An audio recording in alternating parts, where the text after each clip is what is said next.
It's a system bursting at the seams, say experts, with record high waiting lists and longer waits in accident and emergency than ever before. The flow of patients into Salisbury District Hospital is constant. We're just going to get you over onto our bed here. I get them in from off the ambulances and my sick patients are attended to. Has been a medical review. I'm going to have to go 2 seconds. Sure. I've got it. ED, can I help? Sure. What's your vehicle call sign? Stuart is the senior charge nurse in this A&E, but getting a minute to explain the stresses his team is under is difficult. So what was that? That's a red phone alert. So that's an ambulance that is phoning in to give us a handover before they arrive.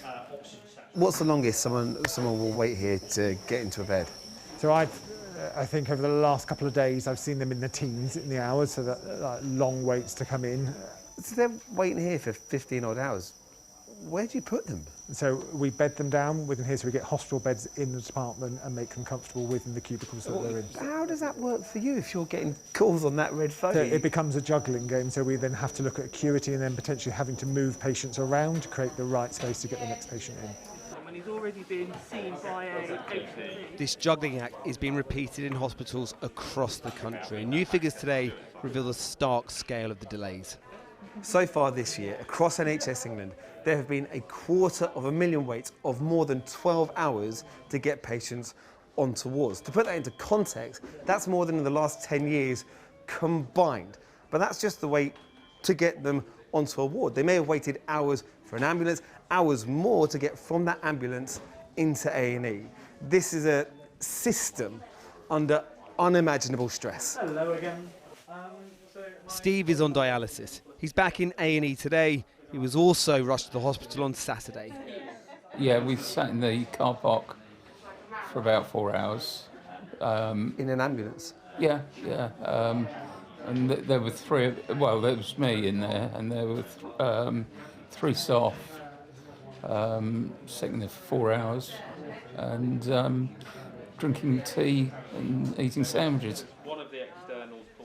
NHS England figures show a record 7.2 million people were waiting to start treatment at the end of October, up 100,000 from the month before.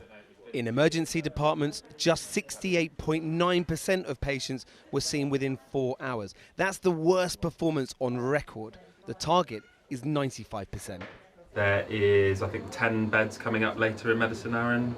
I think I saw 6 with temporary. A shortage of beds and a shortage of staff are the two biggest problems in the morning meeting. More than a quarter of beds in this hospital today have patients in them that could be discharged, but in part due to problems in social care, they have nowhere to go.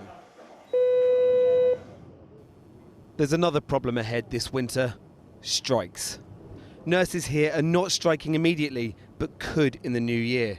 And strikes at other hospitals locally will cause more demand in Salisbury.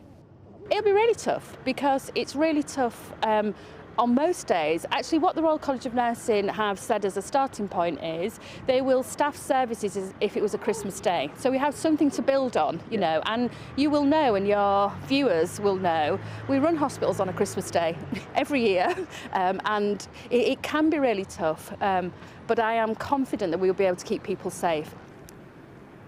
The government say they're allocating an extra £500 million in England to speed up hospital discharge and are creating the equivalent of at least 7,000 more beds. They also point to improved ambulance response times in every region of the country this month. But strikes across the NHS start next week. The weather has turned cold. The winter looks long.